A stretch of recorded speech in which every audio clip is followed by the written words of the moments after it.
प्रवेश भजन। तेरी स्तुति मनुष्यों के मुख से लुप्त नहीं होगी। वे प्रभु के सामर्थ्य का सदा सर्वदा स्मरण करेंगे। पिता और पुत्र और पवित्र आत्मा के नाम पर आमीन। हमारे प्रभु यीशु ख्रिस्त की कृपा, ईश्वर का प्रेम तथा पवित्र आत्मा का साहचर्य आप सबों को प्राप्त हो और मुझे भी।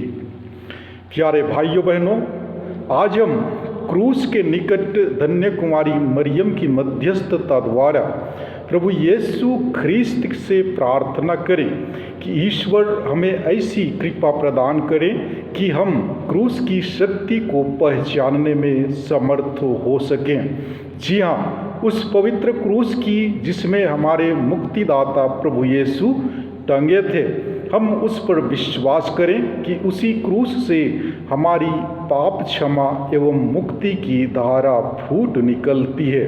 तो आइए इस मिस्य बलिदान में भाग लेने से पूर्व हम अपने अंतःकरण की जांच करें, अपने छोटे बड़े सभी पापों एवं कमजोरियों के लिए प्रभु से क्षमा की याचना करें, ताकि हम प्रभु भोज में योग्य रीति से भाग ले सकें। प्रभु यीशु अपने पवित्र एवं निष्कलंक लहू के द्वारा जिसे उन्होंने कलवारी पहाड़ पर बहाया था, उसी पवित्र लहू से हमारे मन, दिल एवं हृदय को पवित्र करेंगे और हमें शुद्ध एवं निर्मल कर हमें इस पवित्र बलि भोज में योग्य रीति से भाग लेने की कृपा प्रदान करेंगे। तो आइए कुछ देर मौन रहकर हम अपने पापों को एवं कमजोरियों को याद करें और प्रभु से क्षमा की याचना करें, ताकि हम इस पवित्र मिस्य बलिदान में योग्य रीति से भाग ले सकें।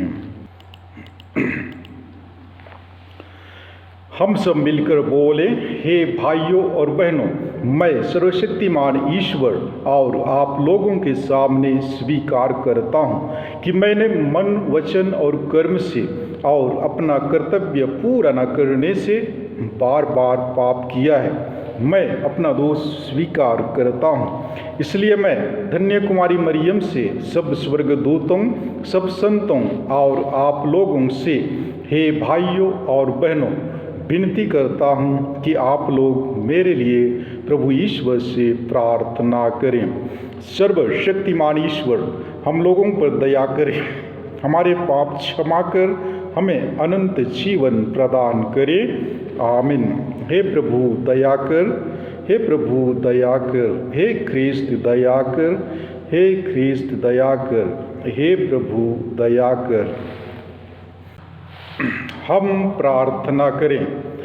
हे ईश्वर, तू रहस्यमयी योजनानुसार अपने ख्रिस्त का दुख भोग उनके अंगों में पूरा करता है जो जीवन के असंख्य कष्टों से पीड़ित हैं। यह वर दे कि जैसे तेरी इच्छानुसार शोकित माता क्रूस पर मरते तेरे पुत्र के निकट खड़ी थी, वैसे ही हम भी धन्य कुमारी का अनुसरण कर प्रेम और सांत्वना द्वारा अपने कष्ट पीड़ित भाई बहनों की सहायता करें।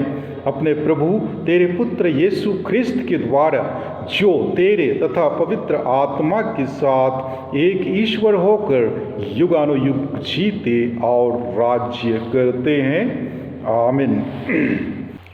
पहला पाठ रोमियों के नाम संत पौलुस का पत्र, अध्याय 8, पद संख्याएं 31 से 39 तक। पाठ का मूल वाक्य है, ईश्वर ने अपने निज पुत्र को भी नहीं बचा रखा। भाइयों, यदि ईश्वर हमारे साथ हैं तो कौन हमारे विरुद्ध होगा? उसने अपने निज पुत्र को भी नहीं बचा रखा, उसने हम सबों के लिए उसे समर्पित कर दिया, तो इतना देने के बाद क्या वह हमें सब कुछ नहीं देगा? ईश्वर ने जिन्हें चुन लिया है उन पर कौन अभियोग लगा सकेगा? ईश्वर ने जिन्हें दोष मुक्त कर दिया है उन्हें कौन दोषी ठहराएगा? क्या यीशु मसीह ऐसा करेंगे?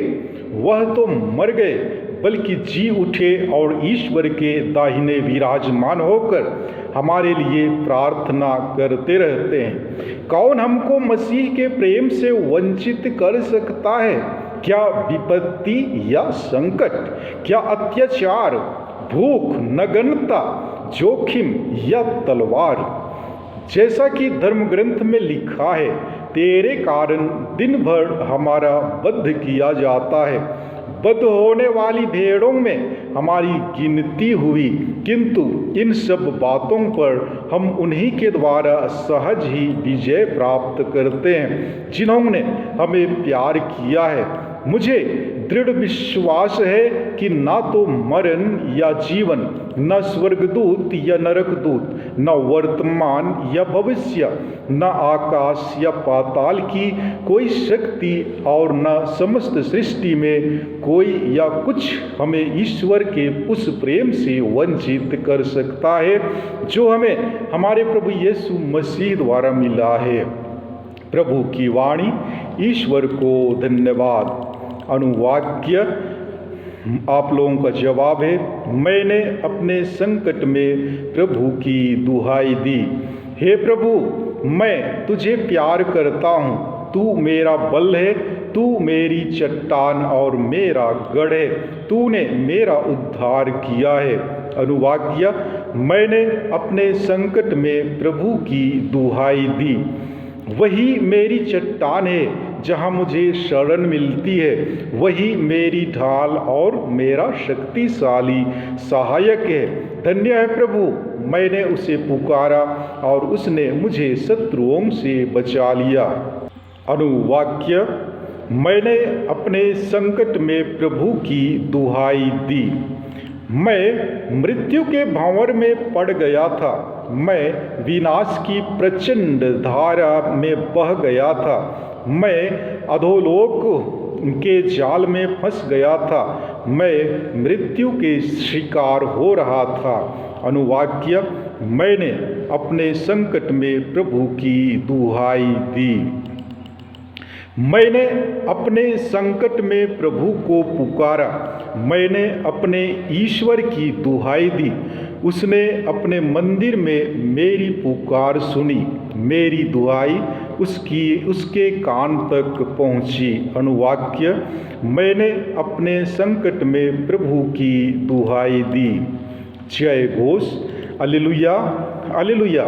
दुखी माता, स्वर्ग और पृथ्वी की महारानी प्रभु यीशु ख्रिस्त के क्रूस के नीचे खड़ी थी। हालेलुया। प्रभु आप लोगों के साथ हो और मेरे साथ भी। संत योहन के अनुसार पवित्र सुसमाचार। हे प्रभु, तेरी महिमा हो। अध्याय 19 पद संख्याएं 25 से 27 तक। पाठ का मूल वाक्य है, यीशु की माता उनके क्रूस के पास खड़ी थी।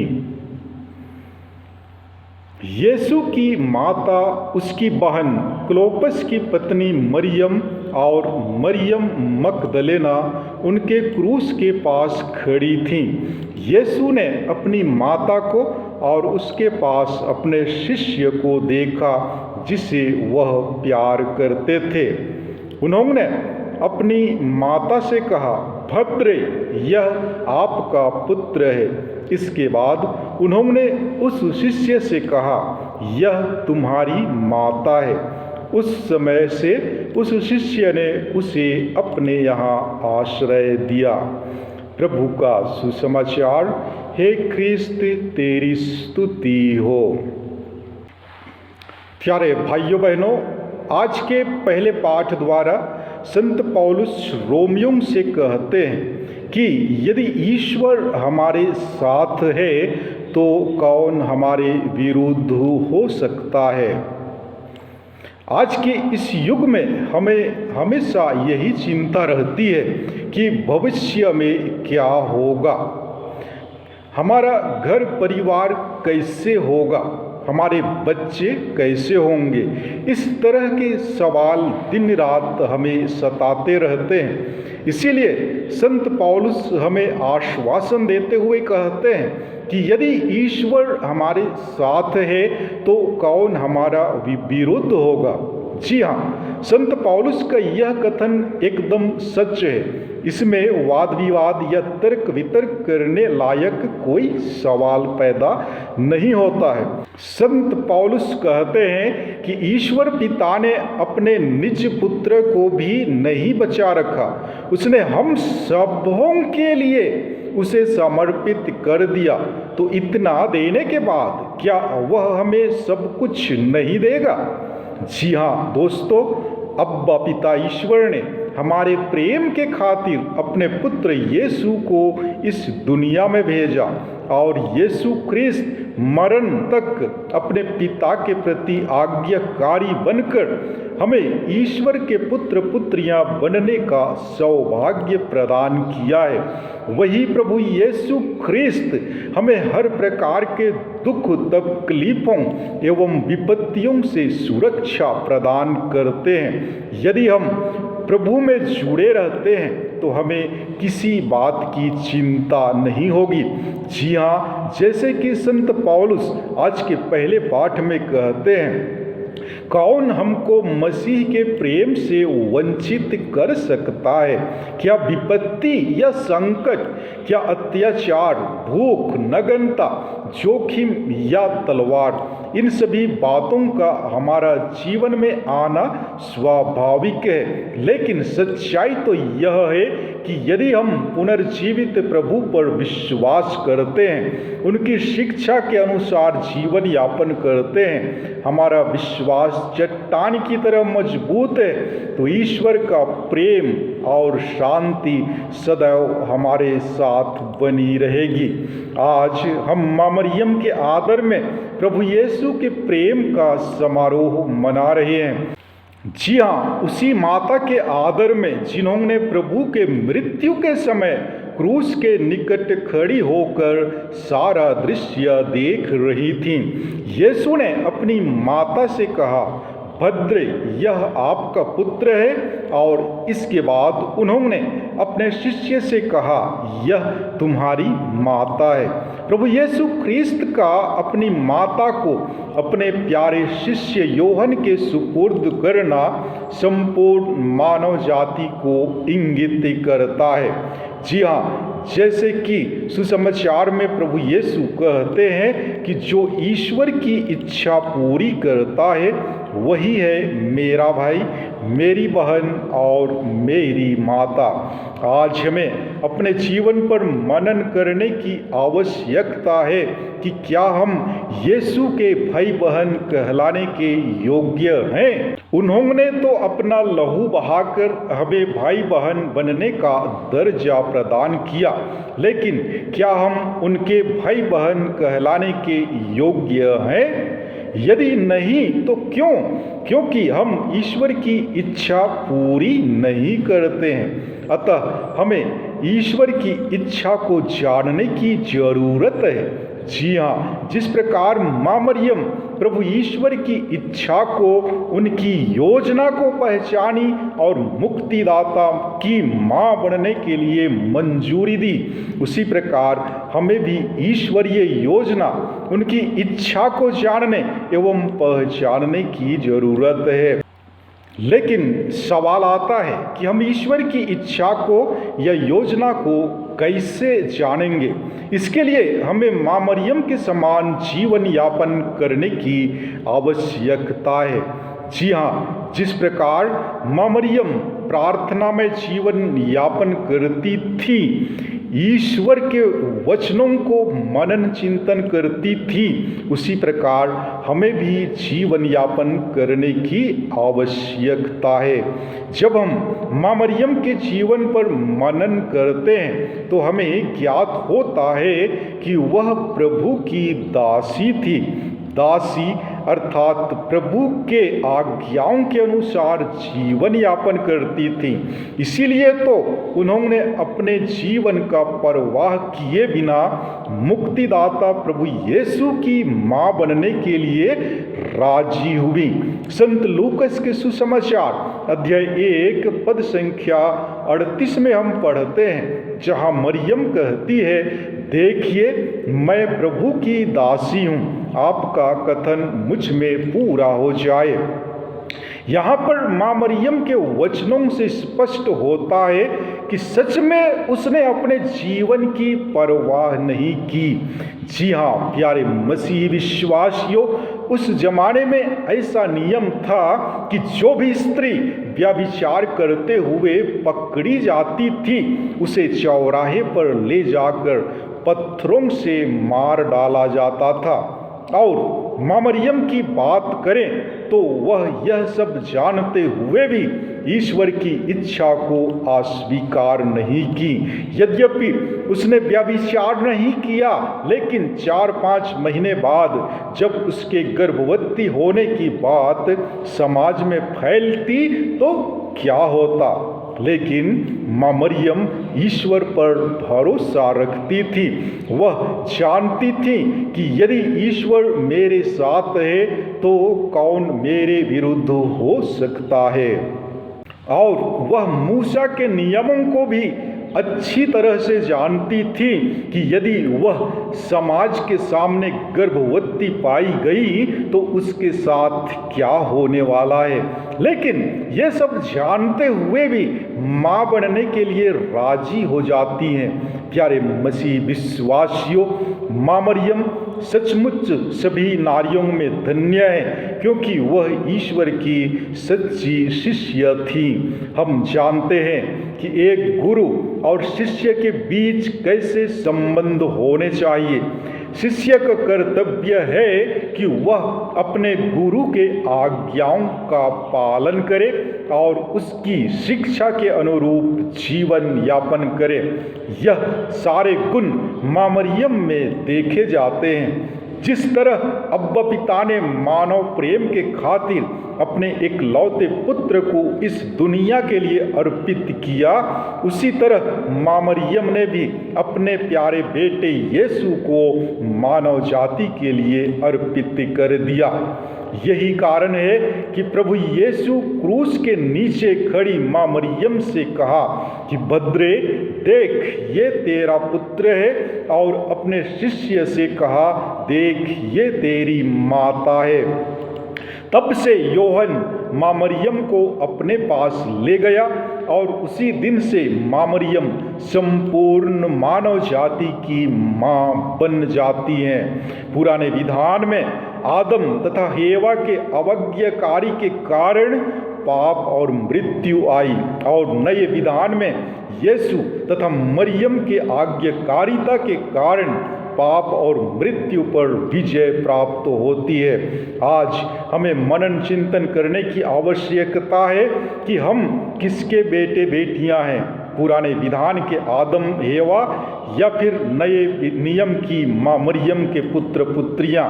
यदि हम माँ मरियम के पुत्र पुत्रियां हैं तो हमें माँ मरियम के जैसे विश्वास में दृढ़ एवं ईश्वर की आज्ञा के अनुरूप जीवन यापन करने की आवश्यकता है, ताकि हम भी माँ मरियम की तरह ईश्वर के मुक्ति योजना को आगे बढ़ाने में मदद कर सकें। आमीन। प्यारे मसीह विश्वासियों, आइए हम अपने ज़रूरतों एवं निवेदन प्रार्थनाओं को माँ मरियम की मध्यस्थता द्वारा क्रूस पर टंगे प्रभु यीशु ख्रिस्त के चरणों में समर्पित करें। हे माँ मरियम, हम तुझसे प्रार्थना करते हैं कि आप संपूर्ण मानव जाति के लिए प्रार्थना कीजिए। सभी मानव जाति की ज़रूरतों एवं आवश्यकताओं के लिए प्रभु से प्रार्थना कीजिए, ताकि प्रभु आपकी प्रार्थना द्वारा हम सभी मानव जातियों की ज़रूरतों एवं आवश्यकताओं की पूर्ति करें। साथ ही साथ हम उन सभी लोगों को याद करते हैं, हे माँ मरियम, जितने भी लोग कोरोना वायरस से ग्रसित हैं, प्रभु यीशु की कृपा से वे जल्द से जल्द चंगाई प्राप्त करें। और साथ ही साथ हम विभिन्न प्रकार के बीमार से ग्रसित लोगों के लिए भी प्रार्थना करते हैं। हे मामा मरियम, उन्हें उनके लिए प्रार्थना कर, ताकि प्रभु यीशु ख्रिस्त अपने पवित्र एवं चंगाई भरे हाथों से उनके शरीर के एक एक अंग को स्पर्श करे, ताकि वे हर प्रकार के दुख, दर्द, तकलीफों से सुस्वास्थ्य लाभ प्राप्त करें और अपने दैनिक कार्यों में लग जाएं तथा प्रभु यीशु ख्रिस्त की स्तुति एवं महिमा सदाव सदाव करते रहें। हम यह प्रार्थना करते हैं उन्हीं हमारे प्रभु ख्रिस्त के द्वारा। आमीन।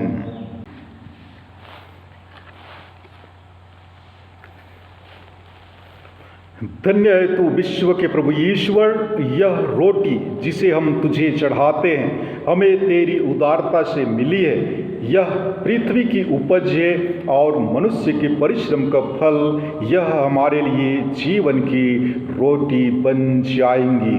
आप लोगों का जवाब है, धन्य है ईश्वर अनंत काल तक।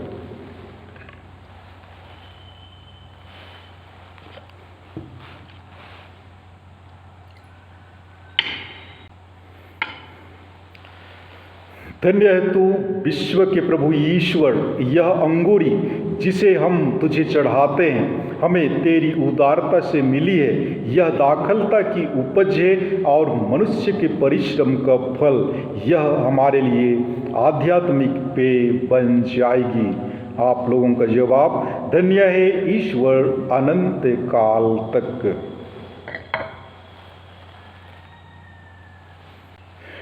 हे प्रभु, हम अपने को दीनहीन समझते और हृदय से पश्चाताप करते हैं, हम पर दया कर। हे प्रभु ईश्वर, तू आज हमारा यह बलिदान ग्रहण कर। हे प्रभु, मेरे अपराध क्षमा कर, मुझ पापी को शुद्ध कर।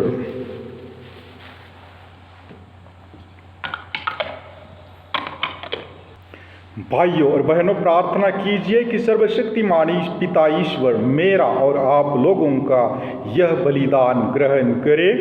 प्रभु अपने नाम की स्तुति तथा महिमा के लिए और हमारे तथा अपनी समस्त कलीसिया के लाभ के लिए मेरे हाथों से यह बलिदान ग्रहण करे।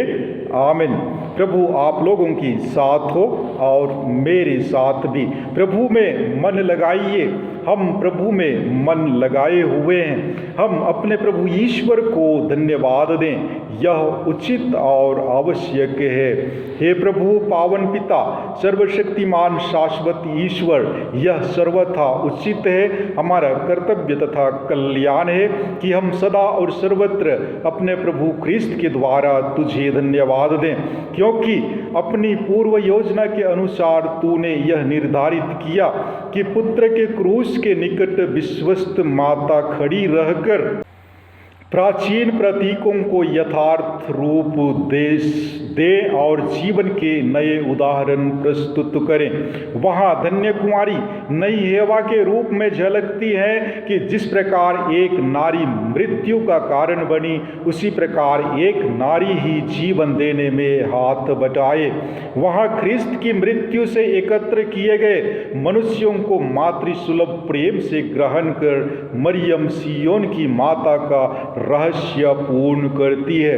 क्रूस के निकट मरियम वधू कलीसिया का आदर्श है, जो विश्वस्त कुमारी का ध्यान कर अपने वर ख्रिस्त से की गई प्रतिज्ञा को पूर्ण रखती तथा न धमकियों और न अत्याचारों से भयभीत होकर टूट जाती है। इसलिए स्वर्गदूतों की मंडलियों से मिलकर हम महर्ष पूर्वक यह कहते हुए तेरी स्तुति करते हैं, पवित्र पवित्र पवित्र प्रभु विश्वमंडल के परमेश्वर, स्वर्ग और पृथ्वी तेरी महिमा से परिपूर्ण है। स्वर्ग में प्रभु की जय। धन्य है वे जो प्रभु के नाम पर आते हैं। स्वर्ग में प्रभु की जय। हे परम पिता, तू वास्तव में पवित्र है, सारी पवित्रता का स्रोत है। हम तुझसे निवेदन करते हैं, तू यह उपहार अपने आत्मा के संस्पर्श से पवित्र कर दे कि यह हमारे प्रभु यीशु ख्रिस्त का शरीर तथा रक्त बन जाए। जिस रात को यीशु स्वेच्छा से मृत्यु के लिए सौंपे गए, उन्होंने रोटी ली, तुझे धन्यवाद दिया और रोटी तोड़कर उसे अपने शिष्यों को देते हुए कहा, तुम सब इसे लो और खाओ, यह मेरा शरीर है जो तुम्हारे लिए बलि चढ़ाया जाएगा।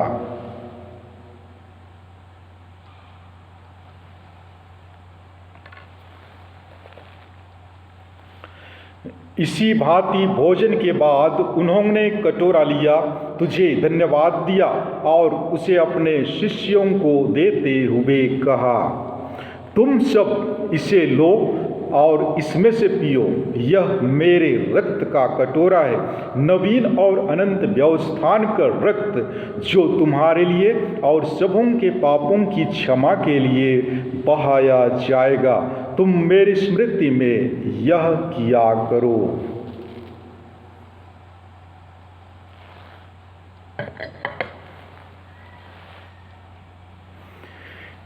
यह है हमारे विश्वास का रहस्य।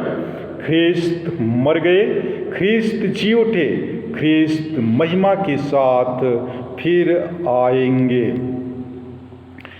हे परम पिता, यह आज्ञा मानकर हम अपने प्रभु की मृत्यु और पुनरुत्थान की स्मृति में तुझे जीवन की रोटी और मुक्ति का कटोरा चढ़ाते हैं। हम तुझे धन्यवाद देते हैं कि तूने हमें अपने सम्मुख उपस्थित होने और अपनी सेवा करने का सौभाग्य प्रदान किया है।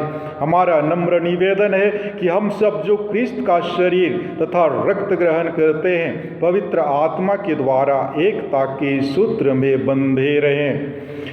प्रभुवर, हमारे संत पिता फ्रांसिस, हमारे धर्माध्यक्ष आनंद जोजो और सभी याजकों के साथ विश्व भर में फैली अपनी कलीसिया की सुधीले तथा इसे प्रेम में सिद्ध बना दे।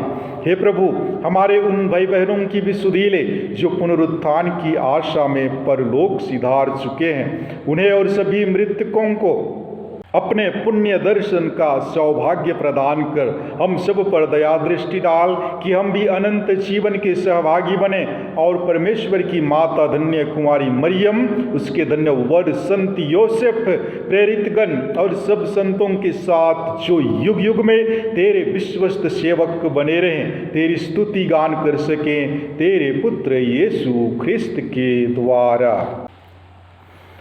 इन्हीं प्रभु ख्रिस्त के द्वारा, इन्हीं के साथ और इन्हीं में, हे सर्वशक्तिमान पिता परमेश्वर, पवित्र आत्मा के साथ तुझे समाद तथा महिमा युगानुयुग मिलती रहती है।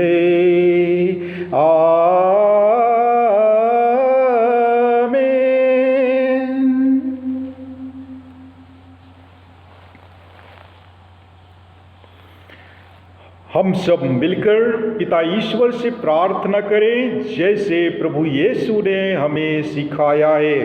हे हमारे पिता, तू जो स्वर्ग में है, तेरा नाम पवित्र किया जाए, तेरा राज्य आए, तेरी इच्छा जैसे स्वर्ग में है वैसे पृथ्वी पर भी हो।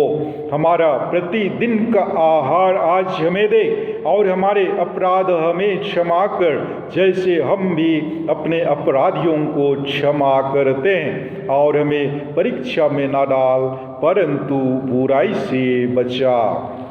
हे प्रभु, हम तुझसे प्रार्थना करते हैं, सभी बुराइयों से हमें बचा और इस जीवन में हमें कृपा पूर्वक शांति प्रदान कर। हम तेरी दया से सदा पाप से दूर और हर विपत्ति से सुरक्षित रहें और उस दिन की प्रतीक्षा करते रहें जब हमारे मुक्तिदाता यीशु ख्रिस्त फिर प्रकट होकर हमारी मंगलमय आशा पूरी करेंगे, क्योंकि तेरा राज्य तेरा सामर्थ्य और तेरी महिमा अनंत काल तक बनी रहती है। हे प्रभु यीशु ख्रिस्त, तूने अपने प्रेरितों से कहा है, मैं तुम्हारे लिए शांति छोड़ जाता हूँ, अपनी शांति तुम्हें प्रदान करता हूँ। तू हमारे पापों पर नहीं, अपनी कलीसिया के विश्वास पर दृष्टि डाल और उसे शांति तथा एकता प्रदान कर। तू युगानुयुग जीता और राज्य करता है। आमीन। प्रभु की शांति सदा आप लोगों के साथ रहे और मेरे साथ भी परस्पर शांति अभिवादन कीजिए।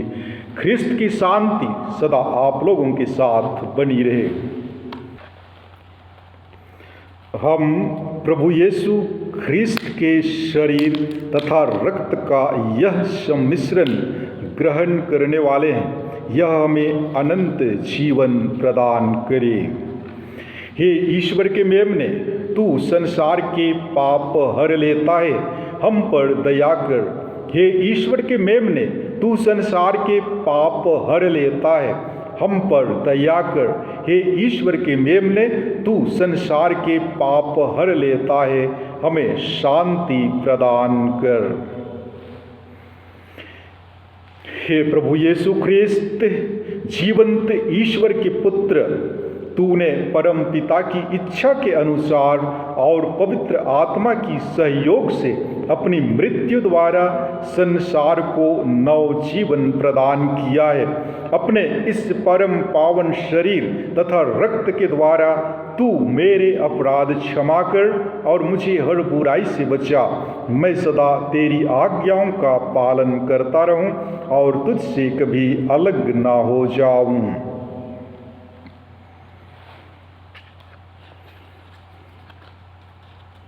प्यारे भाइयों बहनों, देखिए ईश्वर का मेमना जो संसार के पाप हर लेते हैं। धन्य हुए जो मेमने के भोज में बुलाए जाते हैं। हे प्रभु, मैं इस योग्य नहीं हूँ कि तू मेरे यहाँ आए, किंतु एक ही शब्द कह दे और मेरी आत्मा चंगी हो जाएगी।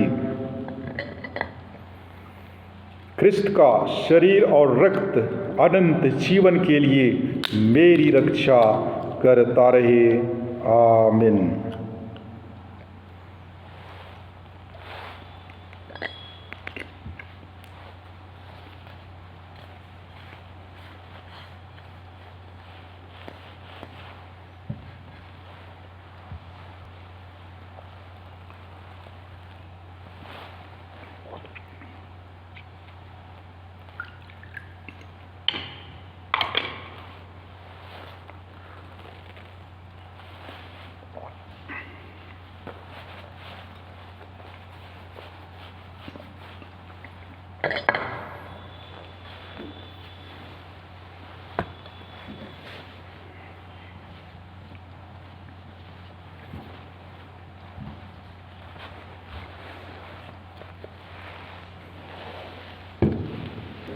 प्रसाद भजन।